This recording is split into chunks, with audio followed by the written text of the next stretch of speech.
Uy, pero... pará, esto dice presidencia. Presidencia 2025 se acaba de conectar. Esto es muy fuerte. Ojo, ¿no Me es una siento muy sorpresa? importante.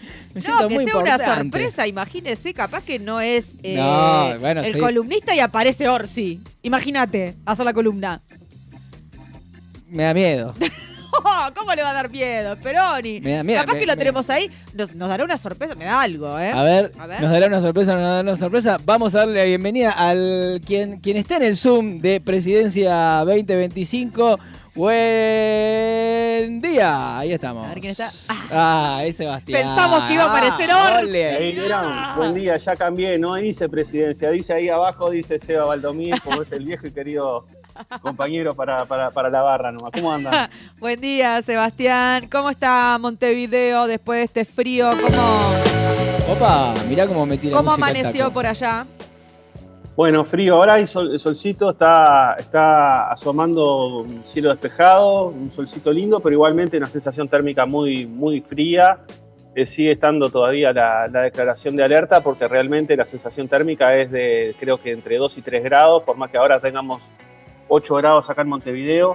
Me imagino que toda la costa, toda la parte que da al océano debe estar en la misma situación. ¿Cómo está ahí? No sé por qué lo decís. Y acá no nos podemos sacar nada, nada, ni por casualidad. Y Sebastián, ¿cómo se ve desde tu casa, que cuando fuiste para el Parlamento, se sigue viendo personas en situación de calle? ¿Cómo es la realidad de la mañana de hoy por allá por Montevideo?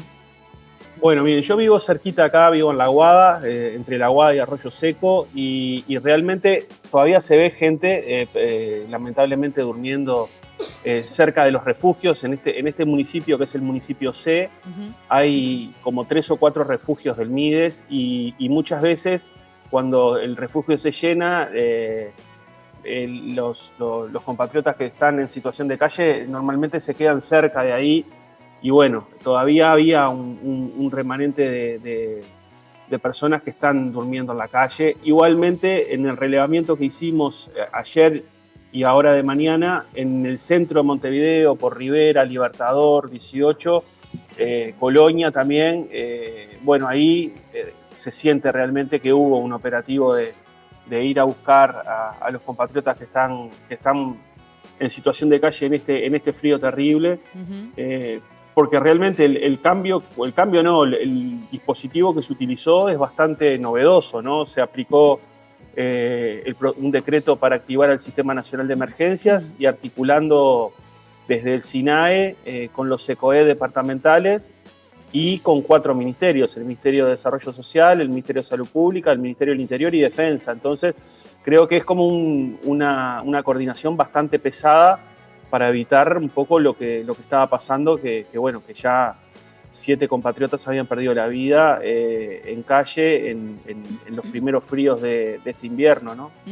Así que bueno, se nota, perdón, Esperoni, el impacto del protocolo se nota por lo menos en Montevideo. Ayer hablamos con la coordinadora del MIDES Regional Este, con Gabriela Terra, Escuché la entrevista, sí, que nos compartió también la realidad de lo que había pasado en la primera noche de alerta, que en 33 se habían utilizado algunos mecanismos diferentes que en Rocha, pero que se había logrado llevar a los compatriotas a refugios, recomendarlo y que lo habían tomado de forma voluntaria también en la mayoría de los casos. Así que bueno, se nota al menos el impacto de este protocolo, de que está funcionando y que la gente también está colaborando en avisar. Sí, eso es real.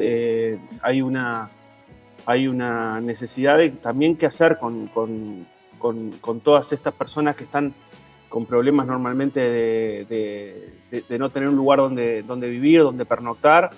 Y salir de la emergencia está bien, pero lo que nosotros nos tenemos que estar planteando, y ya estamos preguntándonos un poco, es bueno, ¿qué sigue con esto, no? Porque evidentemente luego que pase esta emergencia climática, la gente no puede seguir estando en esa situación sin atención de salud, sin atención alimentaria, sin atención psicosocial. Entonces, esa es la gran discusión, porque nos queda un problema como sociedad terrible, en el sentido de que, bueno, no es solamente activar esto durante las semanas o estos días de frío, porque en realidad esto va a seguir estando presente y la solución tiene que venir trabajada a ese escenario y a esa situación con miles de uruguayos y uruguayas que están en esa situación y que nadie quiere, sobre todo porque es una vulneración total de sus derechos, ¿no? Y sobre todo también que hay también una dificultad enorme para de alguna forma, darle las herramientas para que puedan rehabilitar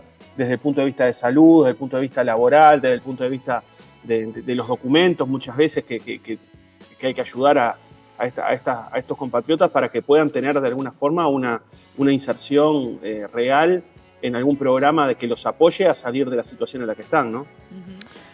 Sebastián, vamos a hablar un poquito de todo lo que se habla alrededor, ¿no? Porque la oposición es bastante... No es para nada benevolente con este gobierno. A cada paso que da siempre hay una crítica, siempre hay alguna cuestión que surge. Y bueno, y esto que... Martín.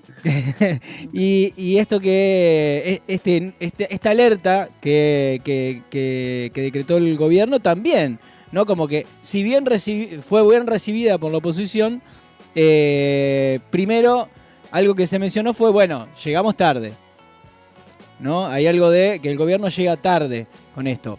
Y digo, no es que de repente te cayó un meteorito y tuviste un problema, sino que, bueno, vino el invierno, que sabemos todos que más o menos en esta época llega el invierno. Entonces, de ahí viene la crítica. Pero ¿cómo? No estaban preparados, no había un plan. Primero eso, la cuestión de llegar tarde o no. Y por otro lado, algo que también llama la atención es esto de ¿qué pasó? Ahora el Frente Amplio cambió su criterio y ahora está bien las internaciones compulsivas, ahora está bien llevarse a la gente sin preguntar nada y sin que haya ni siquiera ahora un informe interdisciplinario que requería la ley de internación compulsiva, que se venía diciendo que no se estaba aplicando y la. Todo eso te lo tiro. Mirá, Martín, creo que sí, con respecto a la oposición, yo creo que hay una parte de las críticas, sobre todo, por ejemplo, del senador García, que está compitiendo para ser presidente del directorio del Partido Nacional el fin de semana que viene. Todo lo que haga el gobierno lo va a cuestionar. No le va a parecer bien ni A, ni B, ni C, porque para él lo que nubla su juicio es el haber perdido las elecciones el año pasado. Entonces, eso de alguna forma tiñe todo su criterio y su análisis, y por ende todo lo que haga el Frente Amplio, todo lo que haga el gobierno va a estar fuera de fecha, tardío o insuficiente. Así que por ese lado, bueno, lamentablemente es el tono de una parte de la oposición que tenemos, que como decía Laura, le pega a todo lo que se mueve. Después tenemos otra crítica que es interna, que yo comparto. Creo que hay un reflejo que llegó tarde, porque todos sabíamos que venía evidentemente el invierno y los fríos, y con una cantidad de gente en situación de calle histórica, ¿no? Porque ese es el legado que deja el gobierno de la coalición. Los propios reportes del MIDE nos hablan que entre el 22, 23 y 24 la población durmiendo en la calle fue aumentando, y lo que ellos nos decían cuando le preguntábamos eso es, bueno, pero la tendencia bajó. O sea, la tendencia venía en 45 grados y ahora va en 30. Y con eso parece que habían cumplido la meta, y en realidad nunca frenó el aumento de la gente en situación de calle. Y bueno, y ahora eso explotó. Explotó en el sentido que hay miles de personas, no solo en Montevideo, en zona metropolitana, en todo el país. Ya tuvimos el primer reporte de lo que fue la noche del lunes, cerca de 500 traslados, y con eso engancho con la segunda parte de tu pregunta, Martín. No le voy a eludir el tema. Cuando nosotros discutimos el año pasado, en el 24, la modificación a la ley de internación compulsiva, era una ley que, como sabemos, se aprobó en el 2011, gobierno de Mujica. Ahí se discutió los criterios para la internación cuando una persona está en riesgo de vida, para sí o para el entorno, para terceros. Y lo que se utilizó fue recién en el 2024 modificar esa ley, o sea que pasaron 4 años de su gobierno con la misma ley que estaba, con la ley de faltas para levantar gente, y aún así la enorme cantidad de compatriotas durmiendo en la calle siguió aumentando. O sea, a ellos les quedaba 6 meses para hacer gobierno y todavía estaban con la misma ley que venía el gobierno del Frente Amplio. modifican la ley, modifican el decreto, y en realidad ellos tampoco lo utilizaron. En definitiva, cuando escuchamos, por ejemplo, ahora que dice ahora una alcaldesa acá de Montevideo del Partido Nacional, vamos a aplicar la ley de falta, ¿por qué no aplicó la misma alcaldesa y en el mismo gobierno que eran ellos en el periodo pasado, la misma ley para sacar a la gente de la calle? Entonces hay como un doble discurso muy importante y muy nítido por parte de la oposición, que si era ese el problema de sacar a las personas de manera compulsiva, internarlos, ya sea que no hubiera riesgo de vida, bueno, en definitiva lo que hicieron fue atrasar cualquier tipo de protocolo y mecanismo en el sentido de, bueno, faltaban 6 meses en pleno gobierno, aprobaron la ley en mayo, tenían la mayoría y recién se publicó por el entorno de septiembre del año pasado. Estábamos en plena campaña electoral.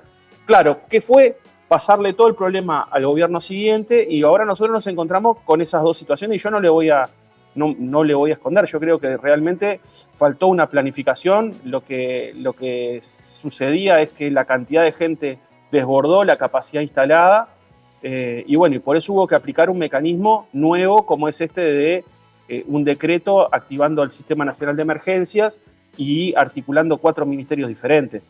Pero bueno, un poco en esas coordenadas creo que es la situación que estamos viendo hoy. Una oposición que aprovecha cualquier tema para pegarle al gobierno y que te empieza a decir esto, ¿no? Bueno, tuvieron que fallecer 6 compatriotas para que activaran algo distinto. Bueno, lamentablemente no hay que hacer política con los fallecidos ni con la desgracia humana, pero cuando ellos fueron gobierno, la gente en situación de calle aumentó de manera considerable, también hubieron fallecidos por personas que dormían a la intemperie y nunca se activó un protocolo como el que se activó el lunes con el Sistema Nacional de Emergencias y 4 ministerios llevando a los compatriotas a un lugar donde dormir, donde poder alimentarse y donde poder tener una atención mínima de salud. Pero ese no es el problema, así no se resuelve el problema de fondo. El problema de fondo lo vamos a empezar a resolver cuando se discuta el presupuesto y cuando se le den las herramientas necesarias a Salud Pública, al MIDES, para que puedan atender en todo el país la situación de estas personas que están con total vulneración de sus derechos, ¿verdad? Ahora, cuando se mezcla el tema de, por ejemplo, no recuerdo a quién escuché decir, que no era principalmente sobre este tema, pero hablaba de quieren solucionar la pobreza infantil y colonización gasta no sé cuántos millones en un terreno que no sirve para nada. Digo, ¿está bien mezclar todo con todo? Porque, digo, si uno lo piensa lógicamente, ¿no? Decís, bueno, gastaron tanta guita acá. Quizás si la ponían acá, servía más. Pero ¿se puede mezclar esa plata? Digamos, yo puedo sacar la colonización y ponerla en primera infancia o destinarla a la gente en situación de calle. ¿Funciona así? No, en realidad no funciona así, Martín, pero igualmente está bien traerlo a colación porque, por ejemplo, cuando nosotros hablamos de que colonización tiene que entregarle tierra a las familias que piden un pedazo de tierra para producir y para seguir viviendo en el medio rural, produciendo de manera sustentable y en el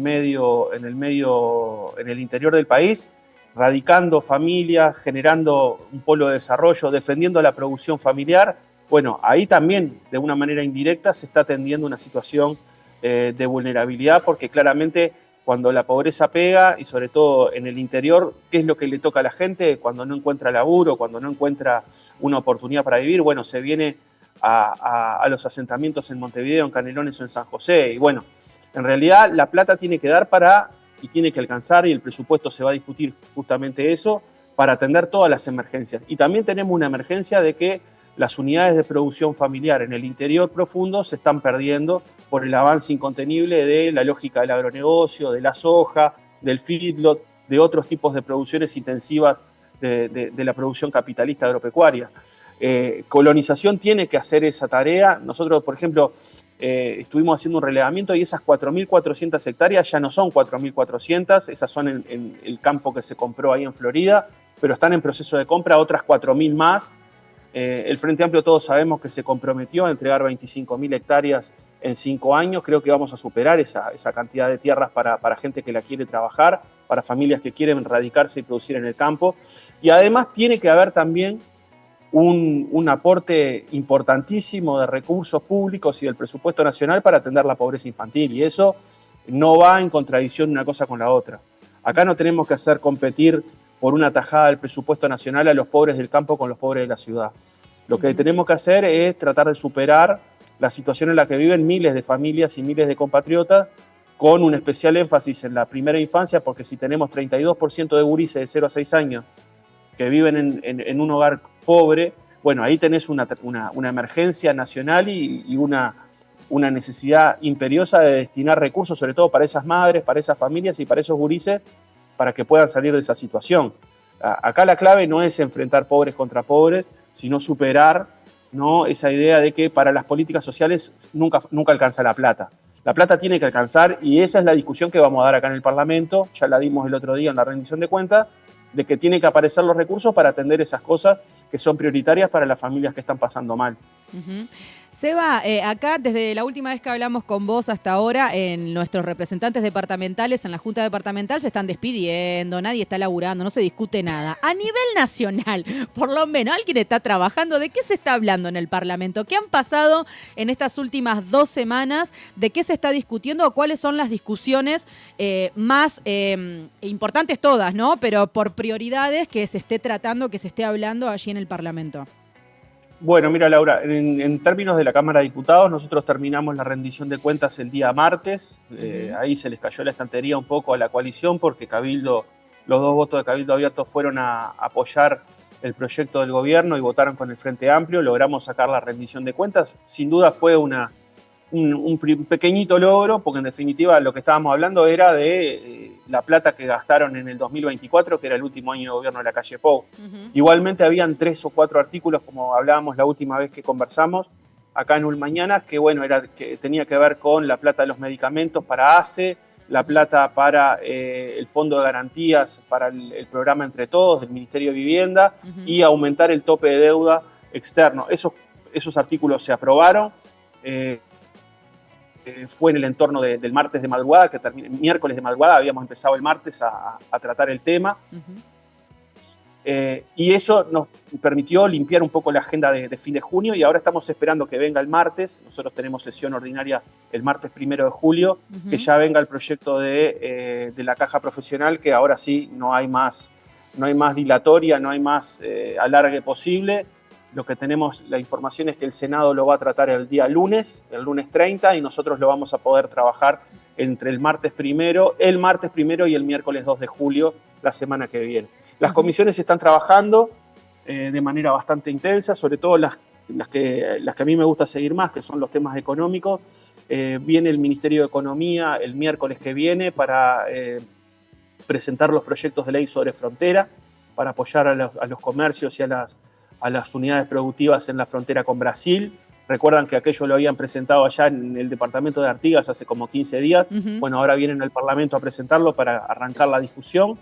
Viene el MIDES, viene el ministro Sibila en la semana que viene a la Comisión de Población y Desarrollo, justamente para hablar de la situación de la población en situación de calle. Y también viene el ministro del Interior, Carlos Negro, viene el lunes 30 a la Comisión de Seguridad y Convivencia para hablar de la situación carcelaria. Todo esto llamado por Sibila, llamado por Robert Silva, puede ser, y Negro también llamado por la oposición, ¿no? No, mirá, Martín, en realidad hubieron 2 llamados a Sibila, uno por los senadores del Partido Colorado y otra por los diputados del Partido Nacional. En esta oportunidad viene a la Comisión de Población y Desarrollo de Diputados, convocada por una diputada del Partido Nacional de Montevideo, Fernanda Auesper, que fue directora nacional de políticas sociales en el último MIDES, digamos, en el último gobierno, y viene a esa comisión. Y bueno, y el ministro del Interior ya estaba convocado por la situación carcelaria, terrible también, que ya lo hemos conversado en alguna oportunidad, luego del homicidio intencional de 4 privados de libertad en el CONCAR. Obviamente que una situación terrible de crisis en el sistema carcelario, y se le va a consultar directamente cuál es el plan para descongestionar y para tratar de resolver la situación gravísima que se vive a nivel del Instituto Nacional de Rehabilitación en todas las cárceles del país. Así que esa es la agenda un poco política de esta semana y de los primeros días de la semana que viene. ¿Para qué sirven realmente estos llamados, digamos, más allá de a mostrar a la ciudadanía si hay un error o no hay un error? ¿Cuál es el corazón de estos llamados, ¿no? Que en vez de decir, bueno, porque parece como más espectáculo que otra cosa, ¿no? Que venga, que dé explicaciones, no sé qué. Entonces se hace toda una conferencia de que llamamos al ministro tal para que venga a darnos explicaciones. Y a veces me da la sensación de que no es realmente como una reunión como, bueno, sentémonos y hablemos de a ver qué estás haciendo y qué podemos hacer para resolucionar el problema. Mira, Martín, en realidad las conferencias y un poco el show es al final, porque en definitiva, ¿para qué sirven estas convocatorias a los ministerios? Sobre todo para que rindan explicaciones. La oposición tiene que tener esa tarea. Nosotros cuando éramos oposición lo hacíamos, de convocar a los ministros o a los subsecretarios o a los directores para que explicaran qué estaban haciendo, y a nosotros eso nos daba información muy importante para entender en qué estaba gastando la plata el Poder Ejecutivo, cuáles eran los planes que estaban haciendo para resolver los problemas que todos conocemos. Por ejemplo, a nivel de políticas sociales, a nivel de seguridad, a nivel de la situación económica y del empleo. Te sirve en primer lugar para que la gente venga y te dé la información de primera mano. Y después confrontar, ¿no? Porque uno, cuando es oposición, puede tener una paciencia de 3, 4, 6 meses y luego le pregunta, bueno, ¿y aquello que me contaron allá por el mes de junio o el mes de julio del año 2025, cuánto hicieron? ¿Cuánto ejecutaron? ¿Sirvió? ¿No sirvió? ¿Estaban bien hechas las planificaciones? ¿Alcanzaron los objetivos propuestos? Te sirve un poco para resistir el archivo y para chequear qué es lo que hace efectivamente el gobierno en cada una de las áreas que le toca administrar a través de los ministerios y los entes. A la oposición esto le sirve mucho porque de alguna manera es el momento de preguntarle directamente, sin trascendidos de prensa mediante, a los ministros en qué están gastando su tiempo y los recursos del país y de los compatriotas.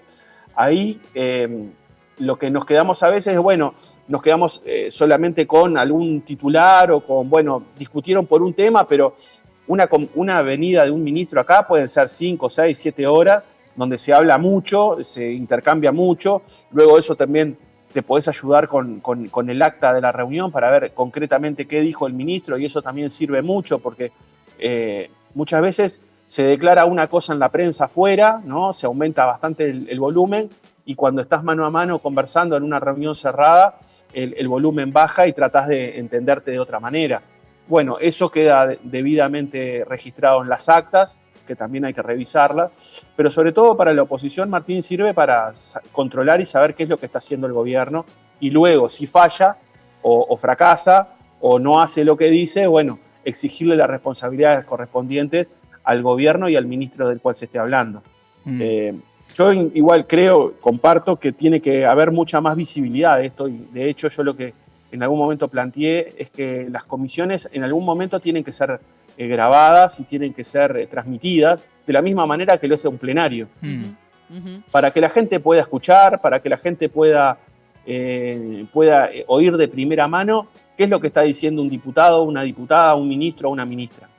Ahí también lo que me hacían ver otros parlamentarios y otros políticos de acá, tanto del Frente Amplio como de otros partidos, acá fue parejito, me decía, bueno, pero con eso lo que vamos a hacer es que la gente sepa, pero que también los diputados empiecen a hacer su pequeño show, ¿no? Grabándose un videíto y vapuleando a un ministro o a una ministra. La verdad que no queremos hacer esa espectacularización o ese show como lo que vemos en otros países, como lo que vemos en Argentina o en Brasil, que muchas veces utilizan el Parlamento como ámbito o como escenografía para hacer un pequeño sketch tragicómico. En realidad nosotros no queremos eso, lo que queremos es darle más información a la población y que pueda haber verdadero control de lo que hacen y dicen tanto los parlamentarios como los ministros o los directores a nivel del Poder Ejecutivo. Estamos pensando alguna solución intermedia, ¿no? Porque esto no es una resolución que dependa solo mío, sino que también tiene que haber un acuerdo con el resto de los partidos, porque yo no puedo imponer una solución informática de esas características solo porque a mí me parece que esté bien. Entonces estamos buscando una solución alternativa que pasa por, bueno, sacar micros institucionales de acá de la Cámara a través de un dispositivo diferente donde se puedan registrar las principales discusiones y que luego la gente lo pueda consultar y difundir a través de sus redes, el Parlamento, la Cámara de Diputados, el Senado, etc. En eso estamos ahora.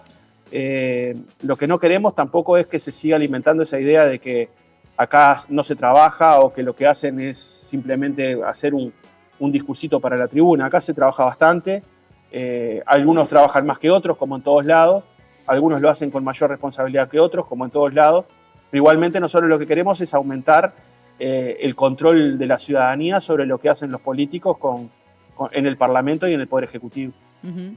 Bueno, también bajar a tierra algo que por momentos parecía que las cámaras, los diputados, los senadores son intocables, no importa lo que se hable, todo a puertas cerradas, como acá no se puede preguntar a vos qué te importa, como que si no los votáramos nosotros, ¿no? Me parece que es un camino también que está bueno de empezar a bajar al territorio y que quienes tenemos que saber lo que está ocurriendo, lo que se discute con el futuro de nuestro país y de nuestra vida, somos nosotros también, ¿no? Estar al tanto. Así que, en resumen, podríamos decir que en los próximos días van a haber, hay varios llamados importantes allí a sala de Ministerio de Desarrollo Social, del Ministerio del Interior, temas que están muy, muy fuertes, muy importantes. Y antes de terminar, queremos, ya que no son tan intocables y ya que se puede contar lo que trabajan, ¿qué se sabe del puerto espacial? Porque acá preguntás y te dicen, no, porque en la comisión no sé qué, no sé cuánto, y la gente de la comisión no quiere hablar. Ahora vamos a hablar con Roxana Cobrán en un ratito nada más para poder enterarnos un poquito más, pero desde el Parlamento se está hablando porque hay una comisión, la comisión se reúne, hay un montón de trabajos y movimientos que están ocurriendo en nuestro departamento, por más que digan que eso no está ocurriendo porque vivimos acá, donde los quieren poner. Entonces, ¿qué se sabe de esa situación del puerto espacial? ¿Se está trabajando, la comisión se está reuniendo? ¿Ustedes están al tanto? Mira, Laura, yo tengo información bastante escasa de ese proyecto. Me voy a poner a buscar un poquito con mayor detenimiento para ver concretamente qué es lo que se está planteando. Yo creo que concreto hasta ahora no hay mucha cosa, pero me comprometo a hacer los deberes para la próxima columna, hacer un detalle concreto en qué está esta iniciativa. Yo lo que he leído a mí no me convence por ningún lado, no le veo hacer un puerto algo que no tenemos como demasiado desarrollo, ni información, ni tampoco la utilidad que se pueda ampliar a eso, y sobre todo si se va a impactar en una zona ambientalmente frágil. La verdad que no le veo mayor sentido. Tampoco avanzar en ningún tipo de proyecto sin tener el apoyo ni el acuerdo de las comunidades que están en ese entorno no me parece la mejor manera de avanzar en ningún tipo de proyecto de obras de estas características. Uh-huh. Entiendo que esto está en la Comisión de Innovación, creo que del Senado. Ahí se recibió primero que se planteó la necesidad de mayor información. No sé si esa información ha llegado por parte del Ministerio de Transporte y Obras Públicas, ni por el Ministerio de Defensa, pero me comprometo a hacer un resumencito bien exhaustivo, concretamente qué es lo que hay, y sobre todo para que a ustedes les sirva y para que a la comunidad de Rocha le pueda servir para confrontar con lo que digan ahí en la Junta Departamental, las autoridades de la Intendencia o otras autoridades departamentales o nacionales que quieran ir con este tema con poca información al territorio, ¿no? Uh-huh. Me parece que ahí tenemos que hacer un trabajo bien fuerte de que toda la información que esté sobre la mesa, que la puedan tener las comunidades y el territorio concreto para cuando puedan preguntar cosas concretas y cosas reales. Pues la verdad, pasa muchas veces que te dicen, bueno, no, pero esa información está incorrecta, o esa información no es así, o esa pregunta ya fue respondida, y es la manera también de eludir siempre las responsabilidades cuando se quiere impulsar un proyecto que no es aceptado por las comunidades y por los territorios. Uh-huh. Así que me pongo ese tema como deber. Lo podemos conversar sin duda en la próxima vez que nos encontremos, la semana que viene. Uh-huh. Pero sobre todo, bueno, eso. Yo la verdad que tengo poca información pública. A priori estoy en contra de cualquier tipo de desarrollo de esas características que no tenga el apoyo de la población y que no se vea concretamente qué beneficio va a traer ni para el departamento, ni para las comunidades, ni para el país. Uh-huh. Así que bueno, un poco tengo la misma ausencia de información fija que ustedes. de repente tengo mayor responsabilidad porque de repente hay una necesidad de que si esto se va a impulsar, bueno, tener claro sobre la mesa de qué se trata concretamente, ¿no? Seba, pero no es pero posible que, no hay posibilidades de que esto avance sin que las cámaras estén al tanto, sin que el gobierno esté al tanto. No, o sea, no hay eso- posibilidad de que nosotros nos despertemos mañana con un cohete acá y que Y nadie aparezca sabía un nada. puerto ahí. No, creo que eso no está planteado. De hecho, lo que también tienen que hacer ahí, eso es otro tema que voy a averiguar. Si los diputados de Rocha, ya sea el del Partido Nacional como el del Frente Amplio, han hecho algún tipo de pedido de informe sobre este tema. La semana pasada estuvo Alejo Umpierres en la Cámara, me parece que aprovechó la semana pasada para venir a despedirse. Estuvo ahí, habló, incluso tuvo una intervención en la rendición de cuentas de unos 4 o 5 minutos, y ahora me parece que va a empezar a venir el que queda en su lugar, el suplente que queda, que ahora Núñez. se me fue el nombre. Fabricio Núñez. Sé que es del municipio de Castillos, creo. Y bueno, también está Gabriel Tinaglini, que es el diputado del Frente Amplio, que es el segundo periodo que está como diputado. La verdad que no sé si han hecho pedidos de informe, yo creo que no, porque todos los pedidos de informe que salen por acá, yo los veo, por lo menos el título, y los tengo que firmar, a ver concretamente a quién le están preguntando y a quién le están mandando a quién le están pidiendo información, y no creo haber visto nada con respecto a este puerto espacial en Rocha. Pero reitero que me pongo el tema en la agenda y me voy a poner a averiguar a ver de qué se trata. Queda como en la bandeja de los pendientes. Ahí está. Pará, sí. y si podés entrar medio así cuando entras al Parlamento a laburar y decir, che, si a alguien se le ocurre hacer un pedido de informe, por si a nadie se le ocurrió, tirarla ahí al pasar, ¿no? Lo puedo hacer yo también, le puedo decir, bueno, miren, necesito que alguien haga estas preguntas y lo impulsamos entre varios, así Bien, por lo menos bien. queda bien expandida la responsabilidad de que son varios los que están interesados en saber. Me gusta, Buenísimo. me gusta. Y una cortita, que así ya te liberamos. La escuché a Julieta Sierra, que hablaba sobre proyecto para reestructurar deudas y limitar los intereses. No es para explayarnos con este proyecto, que lo charlaremos en otra ocasión seguramente, pero es una señal ahí, una buena onda con Cabildo Abierto que les votó la rendición. No, mirá, Martín, son 3 proyectos que nosotros vamos a impulsar. Uno, porque la situación de los deudores de los hogares deudores, ¿no?, que están en el clearing, más de 1 millón de compatriotas que están en el clearing, no tuvieron ninguna respuesta por parte de las leyes anteriores. Recuerdo que se aprobó una ley con el tema de los intereses de las tarjetas de crédito, pero la gente sigue tan endeudada como antes porque hay un problema de que el salario y las jubilaciones no alcanzan para llegar a fin de mes. Ahora lo que se va a tratar de hacer es avanzar un poco más y de alguna manera hacer no lo que planteaba Cabildo de un perdón a tutti para todos, pero sí una eliminación de los intereses y de las moras para miles de personas que están no solo en el clearing, sino que no tienen ninguna capacidad de conseguir ningún crédito porque tuvieron algún atraso en alguna parte, en algún momento que estuvieron complicados. También, además de ese proyecto que se va a empezar a discutir el miércoles en la Comisión de Hacienda, tenemos otro proyecto que estamos sacando para los deudores del BPS, pequeños unidades productivas, por ejemplo, unipersonales, monotributistas, trabajadores independientes que tienen su aporte en el BPS y que en algún momento se les complicó la jugada. Luego de la pandemia aumentó muchísimo la morosidad y mucha gente quedó con la empresa, con su unipersonal colgada porque no pudo ponerse a tiro. Y bueno, son miles también de uruguayos y uruguayas que tienen una necesidad de que se les reconozca la posibilidad de un reenganche y de que se le perdonen todo ese tipo de deudas, intereses y que puedan de alguna manera seguir teniendo su empresa abierta, porque si no, muchas veces no pueden ni siquiera laburar. Bueno, ese es el segundo proyecto que vamos a atender con respecto al tema de endeudamiento, en este caso de los monotributistas y de las unipersonales en el BPS. Y después tenemos un tercer proyecto, sobre todo para seguir bajando las cuotas los intereses que cobran las tarjetas, porque lo que se hizo en el periodo pasado fue importante, pero no es suficiente todavía, porque la verdad que el nivel de usura que se ve en algunos instrumentos financieros de estas características son, la verdad, vergonzoso. Intenso. Y hay que seguir de alguna manera defendiendo a la población por medio de la educación financiera y tal, pero sobre todo que no se aprovechen de la situación de las terrible necesidades, vulnerabilidad del empleo que se generó luego de la pandemia, y antes de la pandemia y luego de la pandemia, ¿no?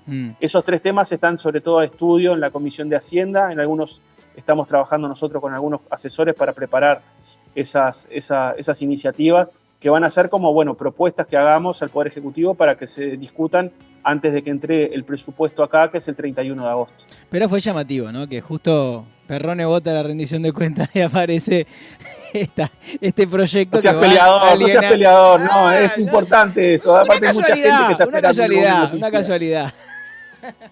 Sebastián, bueno, tenés un montón de deberes, nos quedan las pensiones graciables porque nosotros los artistas independientes las vamos a tener que solicitar en algún momento porque no tenemos mirá, sueldo, ahora que no es tenemos Laura que nada. me dijo, estamos pensando lo que se acuerdan, tengo una reunión pendiente con un conjunto de compañeros que ha presentado un proyecto en el periodo pasado para la seguridad social de los artistas y bueno, de alguna manera reconocerle la posibilidad de que se puedan jubilar y cuando no tengan laburo, bueno, tener seguridad social como seguro de desempleo y eso. También estamos pensando algo en esa línea. Bien, así que Puerto Espacial y que no nos caguemos de hambre los artistas y que podamos ser reconocidos como trabajadores sería como más o menos el punteo para la próxima semana. Y que se te caiga algún pedido de informe, ahí algo, un comentario, mientras toman un café.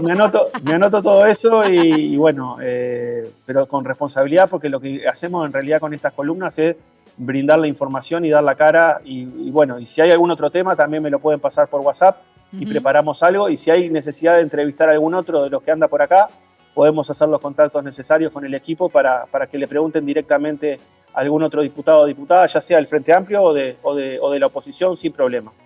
Gracias, Sebastián, y de verdad para nosotros es muy importante poder preguntar cómo viene la pregunta, con la confianza y el respeto, y siempre tener una respuesta del otro lado para que la gente pueda saber que no es que no se está haciendo nada, se están trabajando las comisiones, solo que no hay una buena comunicación del laburo que se está haciendo, y estas columnas, estos espacios son los que empiezan a abrir también y a mostrar que es una necesidad que queremos saber. Así que muchas gracias por este rato, que tengas una buena jornada y la semana que viene nos encontramos. Gracias a ustedes, un abrazo para la radio, para Mañanas y para la comunidad de Punta del Diablo. Estamos a las órdenes y gracias a ustedes también por la oportunidad de tener semana a semana esta columna. Un abrazo. Gracias, Sebastián. Un abrazo. Ulma.